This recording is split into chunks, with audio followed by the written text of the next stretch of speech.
You're probably home getting yourself, undressed and settling in at home and easing out. Well, we are here to also have a great conversation, of course, with people who are doing amazing things for this country.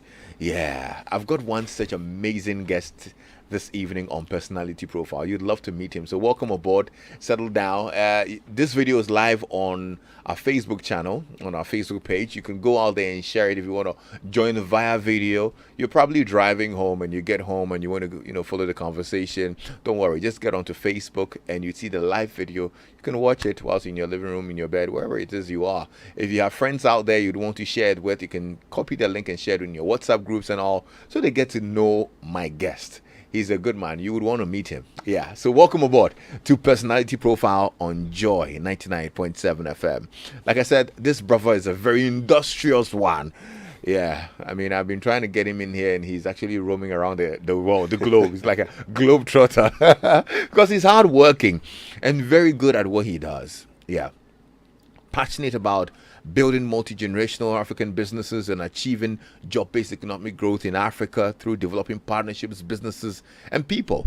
Now, over the last decade, he co-founded Injara with an Ivorian partner, advised entrepreneurs on business development, and groomed several investment professionals who now serve in senior roles at leading investment firms across Africa. Now listen, under his leadership, Injaro has secured mandates to manage Injaro Agricultural Capital Holdings Limited, a 50 million US dollar fund, and to serve as investment advisors to the Agribusiness Capital Fund, also a 200 million euro fund. Now, since inception in 2009, Injara has made over $35 million of investment in Africa's SMEs, which have benefited over 3 million people. Now, prior to Injaro, he was a director at a UK-based fund manager and activist private equity investor. He serves on the board of African Private Equity and Venture Capital Association. His name is Jerry Parks. He's the CEO and co-founder of Injara Investments Limited, and he's my guest on Personality Profile here on Joy FM. Welcome, Jerry. Thank you very much, Lexis. How you doing, man? Very well, Lexis. And really good to see you. Good to see you too. I was telling you a little earlier that maybe we might have to dim the lights because it's shining. I can literally see my reflection on your head. Unfortunately, when you spend a few decades on the planet, sometimes you lose some hair. And I also applied some Inku to keep the scalp moisturized. The shea butter company you guys invested in? Yes, Inku from that very same shea butter company, actually. And it's still not growing the hair? Well, I think I kind of like this look too. You like? It looks good though. It does look good. Thank you. I put it up on my socials that you are going to come in, and then I'm sure you would understand the kind of people who were asking, "Oh wow, who's he again?" And okay, can you get to know him a little bit more beyond work? I'm like, I don't know whether he's open for that, but yeah, I will ask. Oh, please go ahead. And, I should go ahead, huh? Yes. Okay, good. Anyway, but I'm glad you're here today. I was looking forward to this conversation because you're very busy and you looks like you're doing some amazing stuff. What has been keeping you busy lately? Well, in recent times, it's helping an entrepreneur start a business and also just working on the mandates that we already have. So, really trying to get capital invested into some agribusinesses in West Africa and East Africa. Okay. And then more recently here in Ghana, launching our fund, the IGVCF fund, which will invest in Ghanaian SMEs. So juggling a few things. And we also have a few different client mandates which which are more confidential that we don't talk about. But juggling a few balls and Looks trying like you to have your deliver on all hands of them. full. Yes, but I also sometimes feel like I'm not doing enough. Wow. Yes, because there are a lot of people out there who are also doing so many amazing things, and I look at those people and think, well, if they're doing all this, maybe I'm underperforming. I need to do more. Yeah. No, at the last I followed up on you, you were launching the Injara Ghana Venture Capital Fund. Yeah. That was earlier this year, wasn't it? Yes, we launched that in April. I believe we launched that around the 23rd of April. Yes. Give us a snapshot of what you do. So very simply, we are what I would like to call a trusted intermediary. So we take money from very, very big institutions in large amounts, and then we disperse it in smaller amounts to smaller businesses. That at a very high level is what we do. We try to do this in a way that creates economic value and also creates a positive social impact. And we try to do this by selecting businesses that, by their very nature, will help a lot of other people in general. So a business like the shea butter business that we spoke about earlier interfaces, or it creates job opportunities for about over 3,000 women in northern Ghana. Yeah. Okay, we buy the product from them, add value to it, sell it to wealthier people in the cities, and through that market access or that market linkage, we've created social value. Yeah. Women have that community through which they earn money, and economic value for the business, which is delivering that impact. Yeah. From that bit you said, I'm just thinking that there should be some dilemma at some point, because on one hand you want to create economic value, and on the other hand you're looking at social impact. But the economic value expectations are from those who are giving you the money, aren't they? Isn't it? Absolutely, and this is a very real dilemma for anyone who is in what we call the impact investing space, where you're trying to do more than one thing. You're trying to do more than just earn a profit. And while this dilemma exists, the mere fact of setting an impact objective helps to make an investor a bit more sensitive to the social aspects of the investment. I'll give a very simple example. If you've invested in a processing plant and you want to improve productivity, one of the ways people would say to do it is to buy some more equipment and increase productivity. Now, an impact investor will pause and say, well, is there a way that I can buy maybe equipment that can do a little less and then maintain some jobs? Or buy the equipment, but find a way of increasing the amount of product going through the plant so I can keep everyone employed. And it's only when you have the additional objective as an impact investor that you'll pause and say, can I actually preserve jobs in this process? If you're purely financially oriented, you just go for, add on the equipment, increase productivity, increase profits, let's cut some jobs. So I think impact investing has its place. But depending on how you define impact, there can be a dilemma. And this is something that we have to constantly manage. Where do you personally tilt towards? I think I've had a lot of commercial training in my time, so I tilt a bit more towards financial return. And the financial return only because a company that is profitable is one that will survive for many years and continue to do good. Yeah. But if it is loss-making, it's going to collapse and disappear. So we don't even get the social impact. Exactly. So I tilt slightly towards the financial return. But have you seen any social impact in your operations in the past couple of years? Absolutely. Any of them you can mention? So, for the very first fund that we managed, IACHL, that is actually an impact investment fund where the investors were primarily focused on impact. So with that fund, we can record over 3 million beneficiaries, either through direct jobs, either through direct jobs supplying products that smallholder farmers use, or providing income generation opportunities, or treating smallholder farmers as suppliers to companies that we've invested in. Right here in Ghana, we've invested in a company called Agricare in Kumasi, which prior to our investment was merely a purchaser of maize to produce poultry feed. When we invested, because of the impact investment cap that we encouraged them to set up a pilot outgrower or contract farmer scheme where they paid small-scale farmers money to grow maize for them. So you gave them fertilizer, we gave them fertilizer and improved seeds at the beginning of the season.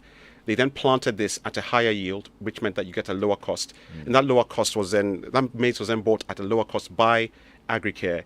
And then this gave them a higher profit margins, and then kept these farmers employed. That scheme was increased from 250 hectares to about 3,000 acres, and was benefiting more than 1,000 farmers. So this is an example of how a proactive impact investor can look at a business and, using that impact lens, create an element for that business that creates benefits for the broader society. I mean, if I leave you, you're going to keep rolling at work. But listen, it's past work hours. So yes, please. I wouldn't let you roll too much. Let's get to know you, honestly, because you've done well with your team and all, and I'm quite eager to know what drives you and all. But let's start from where you were born and where you're from, and a bit about your childhood.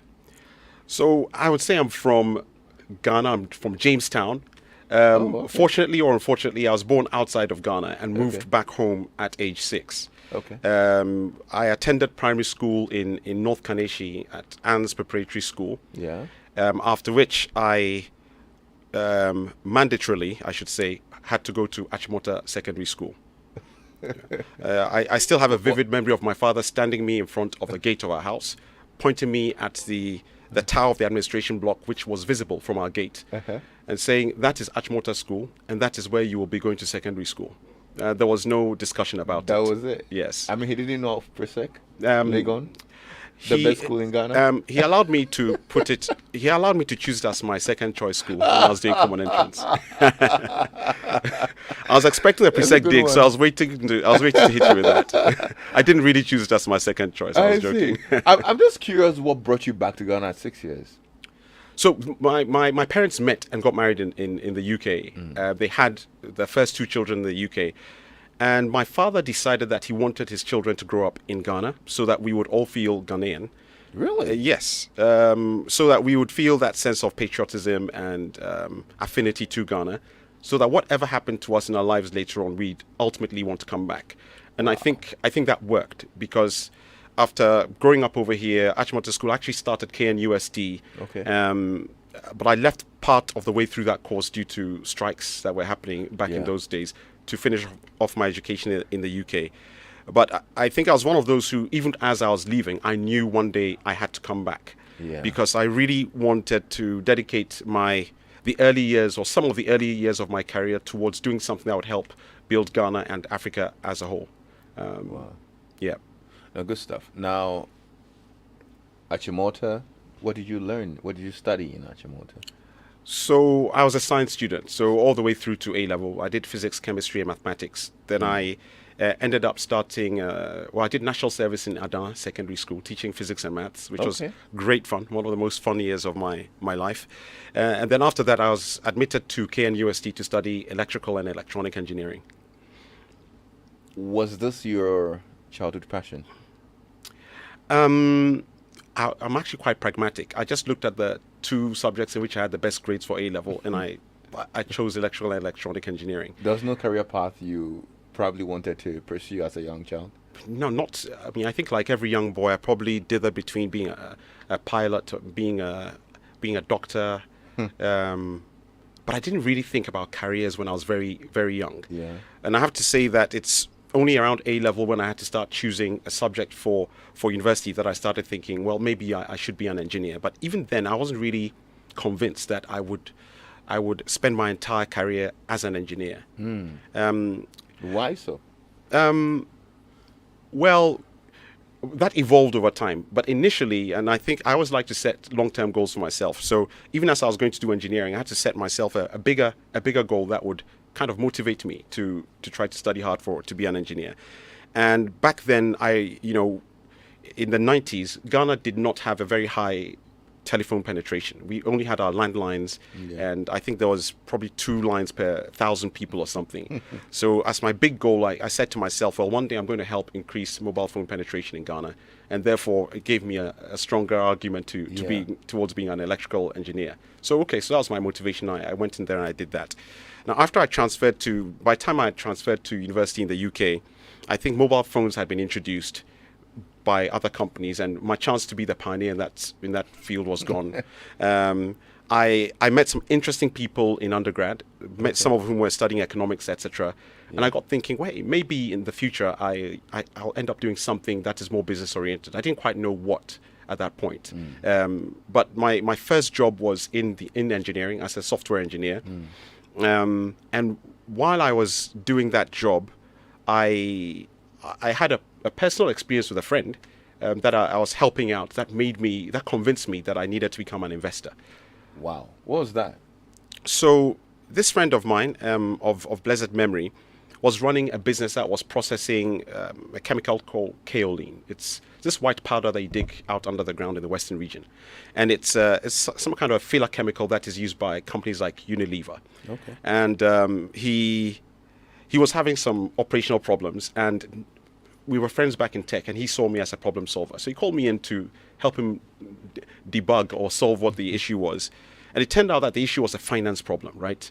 his cost of capital was too high. Loans back then were around 35% in Ghana. And with zero knowledge of accounting, I said, well, your loans are too expensive. I'm going to help you get cheaper loans. I went back home to the UK, borrowed money from the bank in the UK, lent it to him at a slightly higher interest rate. And that was the beginning of my experience of investing in SMEs. Because whenever you try to collect a repayment and you sometimes heard the stories about the problems that were being faced, etc., it gave you a sense of the struggles that small businesses were going through, right? Yeah. But being a problem solver at heart, I thought, well, this is the sort of thing I'd like to grapple with. However, I realized, here I didn't have any finance experience. I was an engineer. Yeah. So what can I do to actually transition into a completely different career that allows me to become a purveyor of capital to small businesses in Africa? That's quite interesting. Wasn't this motivated by the fact that probably your engineering wasn't thriving? Or was it? I'd like to say my engineering was thriving. I was doing pretty well as an engineer. Okay. Even to the extent that probably I was doing stuff that was maybe too high tech to bring me back to Ghana, and that was probably another motivator, because I realized that I was doing something called embedded system software engineering. I was writing the programs that go into car radios and navigation systems. Wow. And there wouldn't have been a job for me doing that back in Ghana. So I realized I had to migrate away from the super high tech towards the slightly lower tech. And then so you had the whole Ghana, movement at the back of your mind, like the whole time. It was always there. Wow. It was always there. Nothing discouraged it? No.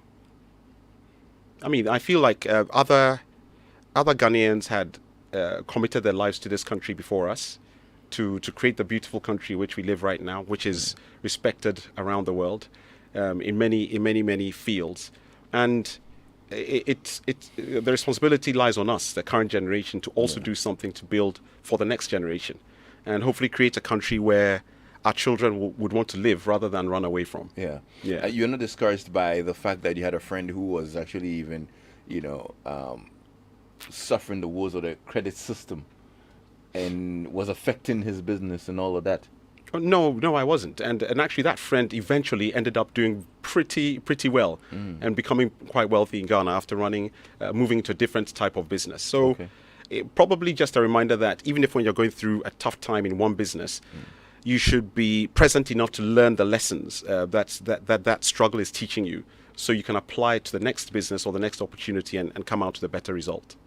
Good stuff. Yeah. Okay, so then take us through the journey again. I mean, let's continue the journey from now deciding, okay, well, maybe I could do this investing thing on a larger scale and switch from being an engineer.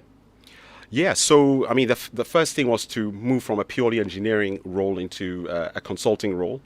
So I moved into a company in the UK called Accenture. It's a global consulting firm, and became a technology consultant. Okay. And then while I was there, consulting mainly for telecom and media companies, I applied to go to business school in the US to actually learn to become an investor. So to get an MBA in finance from the Wharton School in Pennsylvania. And then after that, I got a job as an investment banker in London, and then moved to another job, which was in principal investments, actually making investments to generate return. And then when I felt I'd learned enough to venture out on my own, I called a former business school classmate and said, hey, let's start this new thing in West Africa.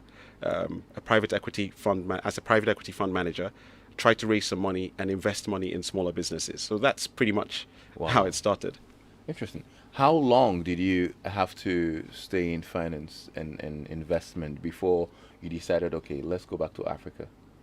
I think I was very fortunate in that I only had to spend 3 years in finance in the UK before I moved back to Ghana.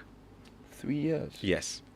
But I'd like to say that part of that was accelerated experience. And I say this and just to sort of clarify that a little bit.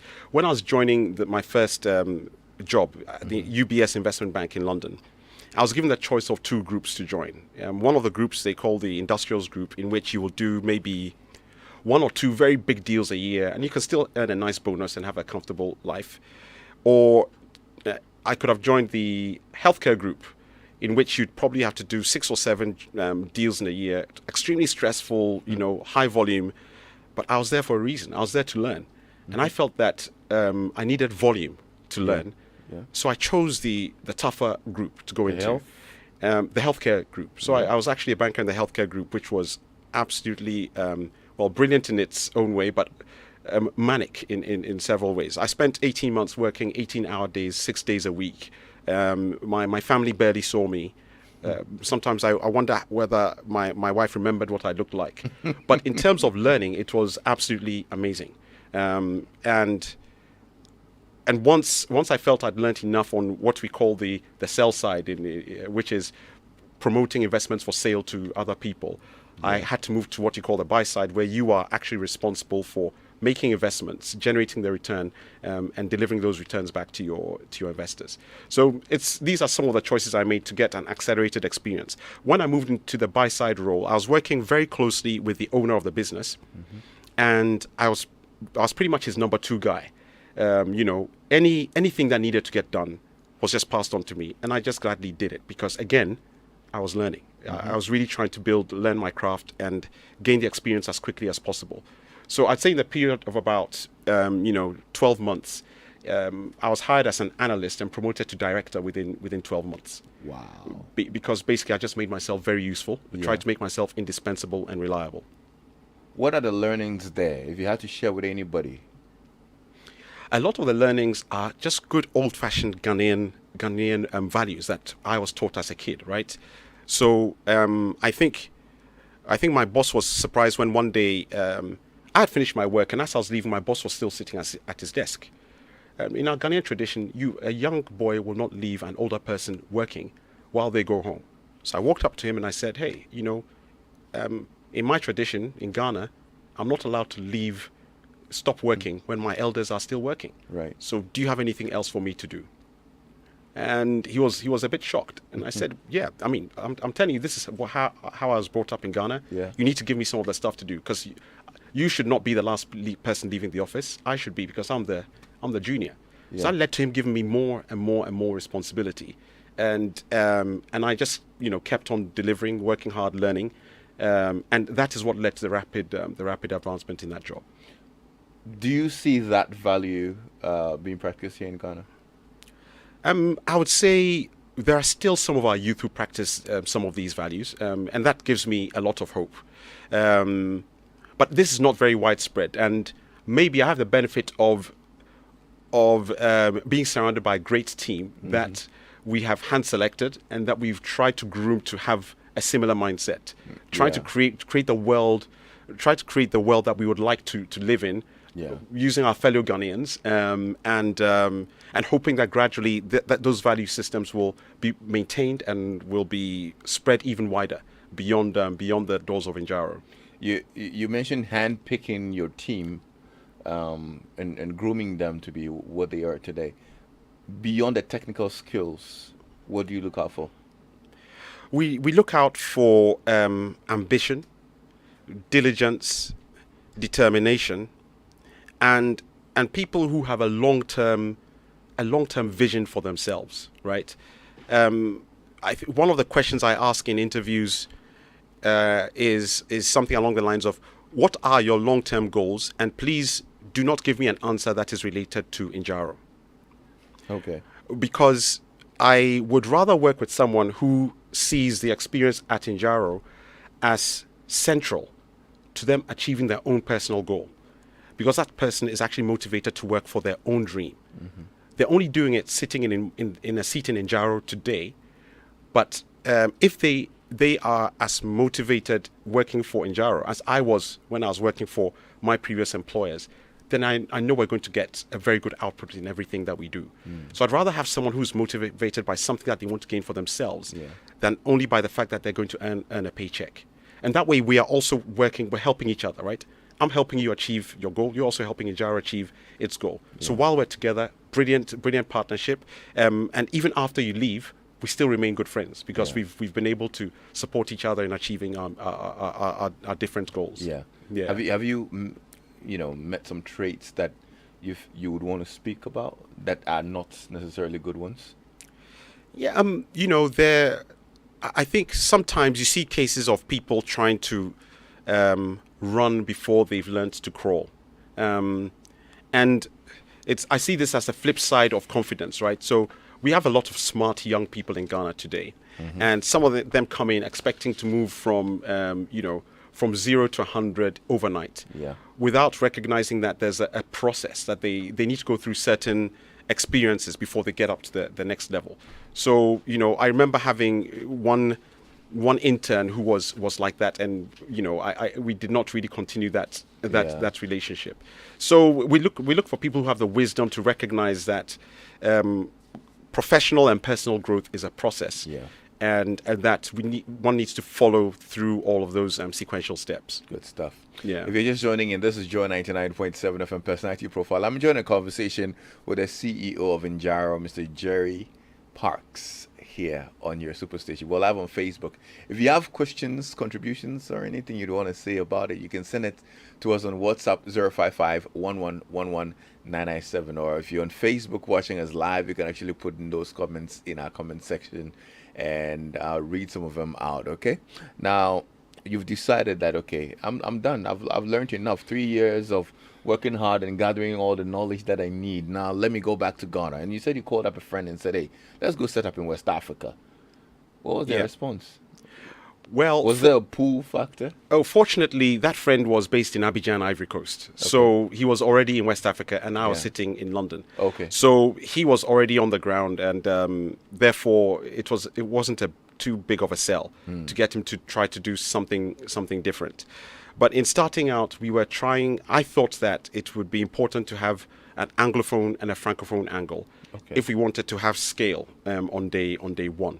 Because I recognize that if you're going to big institutions asking them to deploy capital, I can't go to them and say, oh, I can only do Ghana.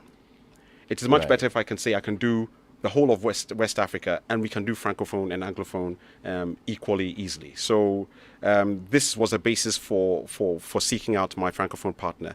The other thing that was happening was I'd been able to find an investor that was looking to support a newly formed fund manager in West Africa, but they had more interest on the Francophone side of things than the Anglophone side of things. Okay. So actually, when Njaro started, it was supposed to be managing a pure 100% Francophone fund that would have been based in Dakar. Where was your French at the time? It wasn't that bad. So probably I omitted to mention that while in university, I did an exchange program. I spent 1 year in a French university. Okay. When I transitioned to the UK. So my French, but back then it was very rusty. So I had to. It was after moving back to Ghana and West Africa that I visited the Francophone countries a bit more and brushed up. So this is partly why I needed a native speaker in my camp to work with. Yeah. So you started managing funds in the Francophone countries before coming here? Well, fortunately, by the time we structured the fund and raised sufficient capital, we've been able to convince them to make it Francophone countries and Ghana. Yeah. Yes. As a Ghanaian, I had to try to bring something back home. So we really pushed and said, and we used the political stability argument. Okay. Which wasn't a very hard one to make. You know, when you looked at the Francophone countries surrounding Ghana, the prior 5 or 6 years, most of them had some political unrest. Yeah. So we said that to balance out a portfolio and give it some stability, we needed to add in a bit of Ghana. So by the time we launched, it was Ghana and Francophone West Africa. But how easy or tough was it to get it off the ground? It was very tough, and one always has to acknowledge the part played by grace or fate, depending on what you want to call it. You know, I actually say to people, so I had this burning desire to start a fund, right? And this led me onto LinkedIn. I joined every group there was to do with private equity, etc., etc. And the first investor I actually found on LinkedIn. On LinkedIn? I'm telling you, there was an advert which looked like a 419 advert. My fellow Ghanaians know what a 419 advert is, which it was written something like, have money to invest in West Africa, looking for a team to do it, right? And I was desperate enough that I responded to the ad, and the person then calls me, and behind that advert was a Canadian foundation that was looking to invest in Francophone West Africa. They sent their advisor to come and meet me in London, And remember that this was supposed to be a Francophone West African fund, and my French was very rusty. Yes. Thankfully, the man who came to see me was bilingual. Okay. We spoke English for the whole meeting. And at the end, he asked me one question in French, which thankfully I was able to answer. He said, "Okay, you can speak French. That's fine." And that is how we found our first investor. But between that time, it's sometime in 2008, it took us until 2010 to get a small amount of capital that allowed us to start making investments, till 2012 to add on, more reputable investors, until 2014 to get up to that fund size of $50 million that you referred to. So it was incredibly tough. And there was actually a point where we thought it was all going to disappear before our eyes, when our first investor, whose investment was conditional upon us raising additional funds, was sort of a little disillusioned, because it had taken us 2 years. We hadn't raised the additional amount of additional money that we thought we would. And he just said, "Well, I think I'm going to give up on this. This thing is never going to work." And, I said, "Well, I actually moved from the UK back to Ghana to do this. So at the very least, you stick to your commitment, small though it may be, and we will, whether we have to start on tiny salaries in order to make this thing work or not, we're going to make it work, because for the sake of people who may come before us, it was our responsibility to make it work." So it should not be said that an Ivorian and a Ghanaian came together to start a business. Ivorian and a Ghanaian MBAs got together to start a business, which should be a slam dunk for the type of background that they have, and they were not able to do it. That would completely shut the door for everyone else. Yes. So we felt this huge sense of responsibility that we had to make it work, even if it meant that we suffered for a few years. But luckily for us, shortly after that, a new investor came on board, and we were able to launch. When you started talking about LinkedIn, I picked up my phone because just a couple hours ago, a friend put out a link on how to make your LinkedIn profile stand out. Yes. So I just clicked. I'm like, maybe I should read this article again and see how I can maximize, my LinkedIn. For those who are listening as well. We all should. Yeah. Maybe you should tell them about it and why they should make their LinkedIn profiles a lot richer. Yes, and respond to those DMs, respond to those messages when they come in. Yeah. Back then in 2008, I think the volume of messages was a lot lower, so I was fortunate enough to be able to spot it. Right now, I have to say that the deluge of messages is so much larger that every day I'm worried that I might be missing an interesting opportunity, especially given that our first investor we found on LinkedIn. So I do give LinkedIn a lot of respect and attention. No, that's good stuff. Folks, I think this evening we're learning a lot from you, honestly. We're getting some really good nuggets from you, including online lectures. how to maximize your online presence. This is really, really good. I'm happy for you and the team. So now you get in here and business has started. Yeah. And what were the drivers and the challenges on the ground? So one of the big drivers for our business is the very significant need for capital by SMEs, and SMEs being the primary driver of economic growth in any country, and even more so Ghana. This was, in our view, always going to be something that would be a tailwind for our business. That would always make sure that we remained relevant, because so long as SMEs need capital, and a trusted intermediary like ourselves should always have a role to play in the market.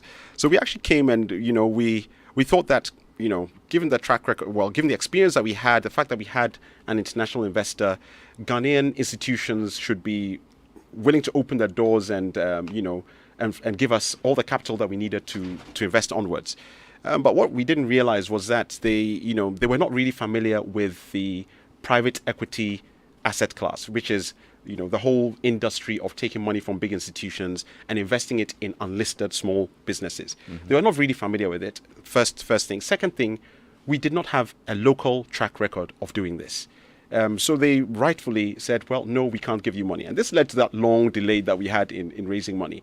But eventually we were able to raise the money. So now let's go on to the investment side, finding businesses to invest in. Yeah. And this is another interesting part, because one would think that if you have money to invest, finding investments should be easy.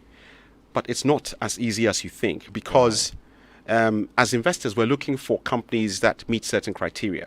For management teams, in the same way that you're looking when you're hiring, you're trying to hire a certain type of person. When you're going to invest in a company, you're trying to partner a certain type of entrepreneur, a certain type of manager that has a similar value system to yourself, which sort of the values of integrity, diligence, having that long-term vision, and working assiduously to achieve that long-term vision. And then on top of that, you're looking for a company that is financially viable. And what we found was that a lot of companies, at least in the agriculture sector where we started out, were struggling. A lot of them had debts that they've not been able to pay in the past. Clients that are not paying them on time.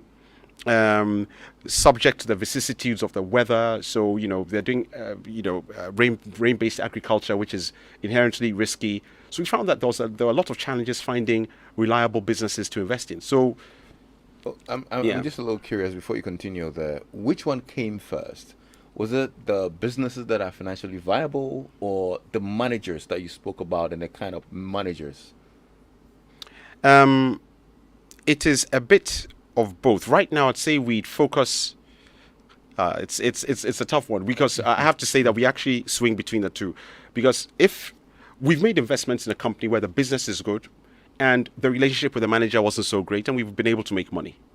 There have been other investments where the alignment to the manager is great, and you haven't made so much money. So it's very hard to say whether it is one or the other. Okay. But we consider both. We always consider both of them. Okay. Ideally, we like to see a strong, even if it's small, profitable business that has good growth potential, led by a manager or managers, a management team that we have a very strong affinity with. Okay. And I think one very important element that we look for is the element of partnership. Mm-hmm.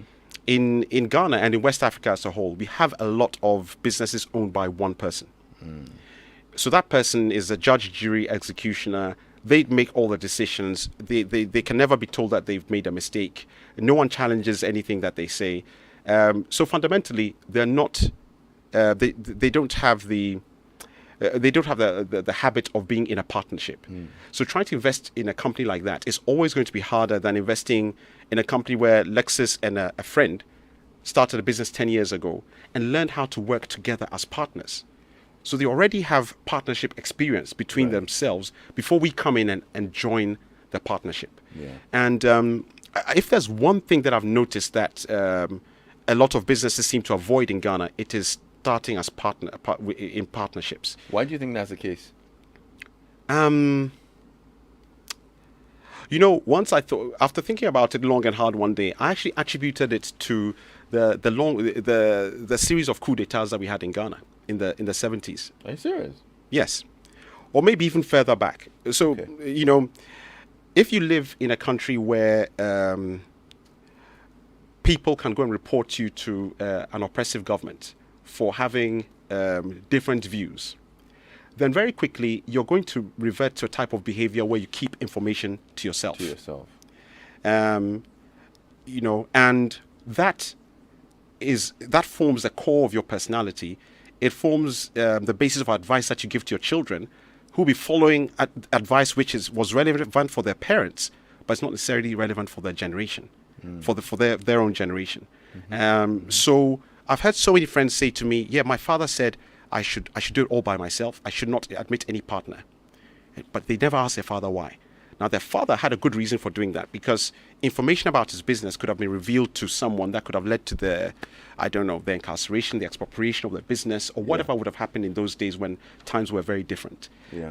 So I think this is something that we should talk about and recognize that these are emotional scars that we had from times past, and that we are really in a new era of, we're now democratic. We've had a democratically elected government in Ghana since 1992. We've got governments that are pro-business. So let us really embrace partnerships. Because two eyes are better. Two eyes are better than one. All the when you look at you've got all the strands in the broom that make the broom stronger and everything. These are all things that are part of our tradition, but that we had to go away from because of certain things that were happening in our country at the time. So, if there's one message I'd really want to leave out there for the youth is really try to work as partners, because embrace partnership. We all have strengths and we all have weaknesses, which will be shored up by partnering with people that complement us. In Chi City, Kron Kwejina. Hey, Chamiasiro, na me treating ya papa. Unchiti. Me teach kakra. Na, and you deep some in Cranio, me from Jamestown. Oh, okay. And me can't cry diabetes. And Crandia Meti. Okay, Mate. Medrin home. Muslim crying. Sanu Bumia Gummy. Lots of messages coming in.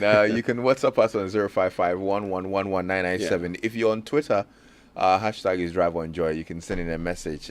Call Achinsaki. Just tweeted at me at Lexis Bill, and I'm going to share it. Lexis, Jerry is one super driven person. I was privileged to have been mentored by him and Mirabelle. He leads by example and helped me exceedingly in leadership and other useful skills. I learned my Excel shortcuts from him. That's from Kosaki. Yeah. Thank you. Now, John B says, Lexis, he attended my primary school, Anne's Preparatory School, a product of Madame Agaji. He is right, yes. The author of Spelling Made Easy.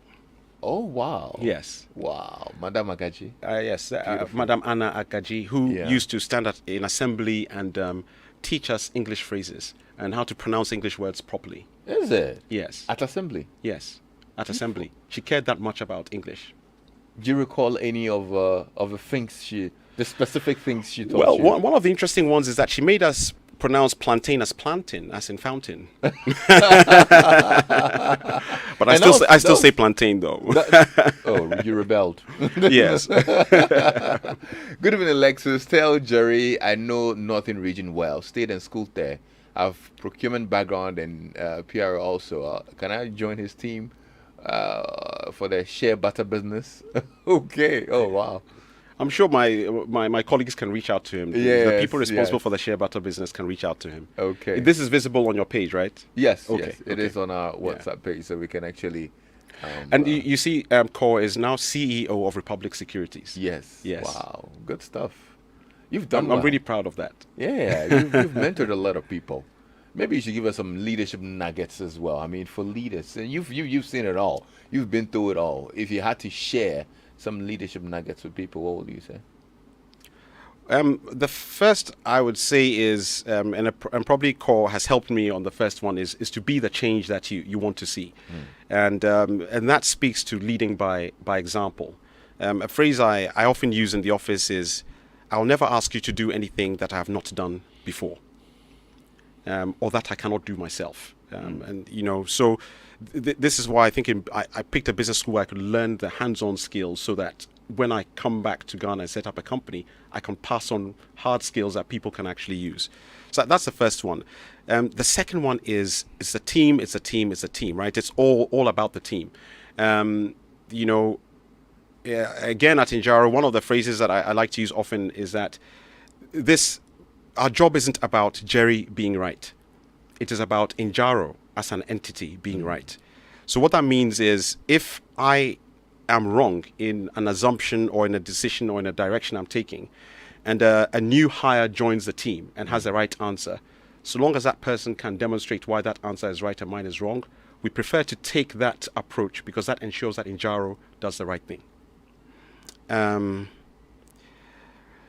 I'd say a third one is be willing to do difficult things or be willing to be a pioneer, right? Because it is pioneers who actually make a difference in our lives, whether it's in this country or in international business, right? So you're looking at pioneers like Zuckerberg, like Bill Gates, and while we may not be pioneers at the same level, given if we take if we consider the context that we're in and the challenges that we have in Ghana, we should look at those challenges as an opportunity for many of us to be pioneers in many different ways. Yeah, good stuff. Yeah. So I know some years ago you invested in CCAF. Yes. That's the company that processes shea butter Yes. and soybeans. What are some of the other sectors you invest in? So here in Ghana, we've also invested in Agricare, which is the poultry feed business in Kumasi. Yeah. We invested in a company called MMB Seeds in Ho, a company that produces improved seeds to supply to other smallholder farmers to get increased yields.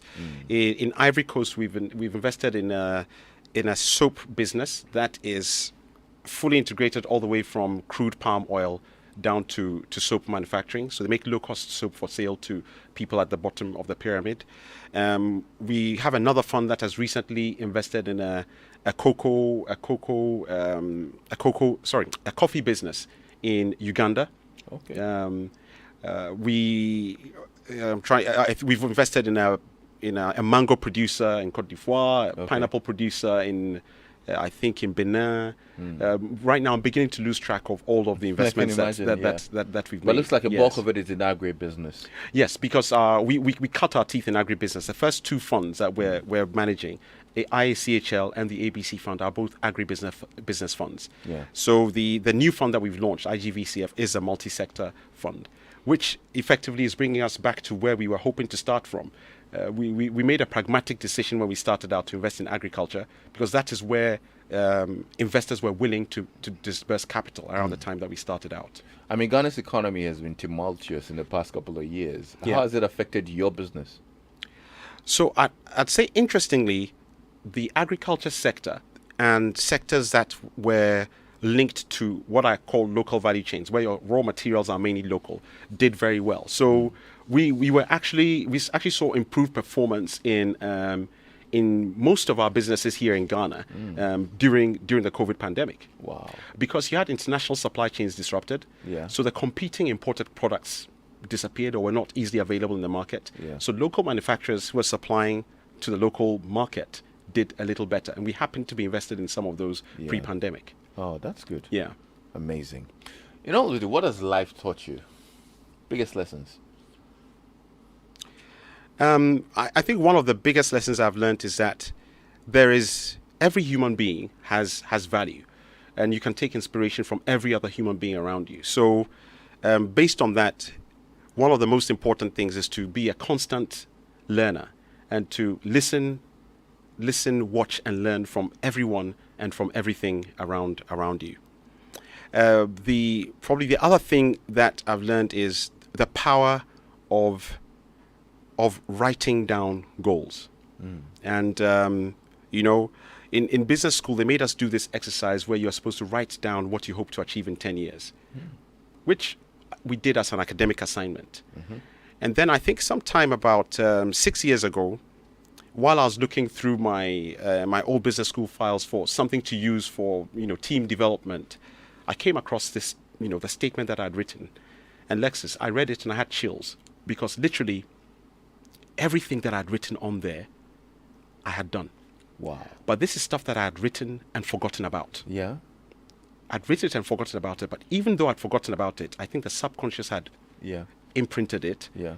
and was kind of acting as the guide to drive me towards what I'd achieved by the time I rediscovered those written down goals. So I'll just reiterate: value in everyone, continue to learn, and if you care enough about a goal, write it down. It is more likely to become a reality that way. Amazing stuff. Honestly, I'm totally inspired, and not just me. A lot of people. I'm just on my Facebook live feed, and Kwame says, "I love to hear great business people speak about investing in Ghana." And Eugene Elikamagbo says, "Good evening, Lexis. Jerry's a great mentor for all, and I'm happy to learn from him." You can also go and join the Facebook live feed. Oh yeah, there it is. Pulled Wow. up on there, and share your comments in there. But let me read some of the WhatsApp messages that came through. Lexis, this guy is a gem. He's a think tank. If you can pull it up, yeah, he's a think tank. I was with him at Ethiopia AVC conference on private equity. He was the favorite resource person among all the sharks. Ghana needs him, and that's from Desmond Nye. Thank you I so much, remember him. brother. Thank you. Hi, Alexis. This is a very important show for me today because this story is very similar to mine. I started in technology. I'm currently working as a telecoms and media consultant, and as we speak, I'm in my third year at the University of Ghana studying economics and finance. My ambition right now is to get into Oxford or LSE to study financial economics at the master's level, and then go into private equity. The thing that drives me is the opportunities I see with so many small businesses, and the thing that keeps them small is funding. I couldn't be happier to hear you on the show. Thank you so much for this guest. It's very insightful. I am Senam Pese, and I would love an opportunity to meet with Mr. Jerry Parks. He's basically speaking. Oh, I missed that part of the message. Okay. Lexis, I tuned. Oh, okay. He's. Abiku, are you serious? Like, I'm reading the message. You're just flipping through it like so fast. He said he's basically speaking my vision. Okay, that's fine. Lexis, I tuned in late, but I've been inspired by the guest. I'm bilingual, so I can relate to what he said. I'll meet him one day and contribute my quota to his goal. And that's from Luther in Adenta. Thank you so much, Luther. Alexis, I've learned a lot tonight. I'm an MBA. Do you mean a student? I'm an MBA student, or possibly. Yeah, and I have a second master's in international business. I'm also a fellow of the Association of Business Executives UK. I've been interested in agribusiness and actually registered a company in 2011, but I've had financial challenges, so I've not been able to develop this company. Will you be willing to help me, and how do I get in touch with you? It's from George. That's you. I mean, you can share my details, and we'll see. I'll see how best I can help. Okay. One of the things I like doing is, even if I can't help financially, because our funds all have mandates and minimum investment amounts and all these criteria. Yeah. I believe that everyone's business is on a journey, and by helping them with little tidbits, yes, that can help them get to the scale that we can invest in. Then we start building a relationship even before the fund is ready to invest. So I try to respond to as many of these as possible. Unfortunately, nobody knew me before today, so I had fewer requests. But it looks like now I'm going to have a lot more of these. Well, you'll be flooded on LinkedIn especially, so you need to keep your LinkedIn very active. Absolutely. Yes, I've started dedicating a LinkedIn hour every day to answer to some of these messages. Yeah. Jerry, I'm really grateful that you came by today. I'm totally inspired as well by your story, and keep on doing this for Mother Ghana and for Africa. Any final words before we wrap up? Oh, just a big thank you, Lexis. I think you are doing a great job just telling all these stories and letting people realize that there's so many different stories that can sort of help and edify people in different ways. And I'm just glad to have been part of this show. Thank you. Mr. Jerry Parks, CEO of Injaro, here on Joy 99.7 FM. I'm Lexis Bill. Now, if you missed this conversation, you can get onto our Facebook page and watch the video again. You have the full conversation up there on our Facebook page, the live videos that you can share with your friends as well, and let them know about the great story of Mr. Jerry Parks and the Injaro story here on Joy FM. Thanks to my team, Adam Naite, Philip Nye, Abeku Sankofi, Anita Tem, Rabo Johnson, O4Z, and Chris Piquet. God willing, tomorrow at 3 o'clock, I'll be back on your radio with